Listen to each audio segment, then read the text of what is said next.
মনে হতে পারে এটি মোবাইল ফোনের কোনো দোকান, কিন্তু না, এটি এক ইউনিয়ন পরিষদের চেয়ারম্যানের বাড়ি।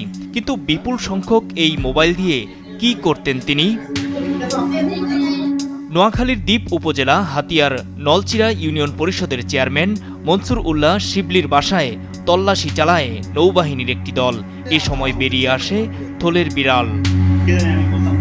তার বাসায় পাওয়া যায় বয়স্ক ও বিধবা ভাতাসহ সরকারি বিভিন্ন ভাতাভোগীদের নামে রেজিস্ট্রেশন করা ২৭৯টি সিম কার্ড ও ৭৬টি মোবাইল। নৌবাহিনী জানায়, সিম কার্ডগুলোতে ভাতাভোগীদের নামে সরকারি ভাতার টাকা আসত, আর সেগুলো তিনি ওইসব মানুষকে না দিয়ে মাসের পর মাস আত্মসাৎ করে আসছিলেন। এর আগে চেয়ারম্যান শিবলিকে আটক করে নৌবাহিনী।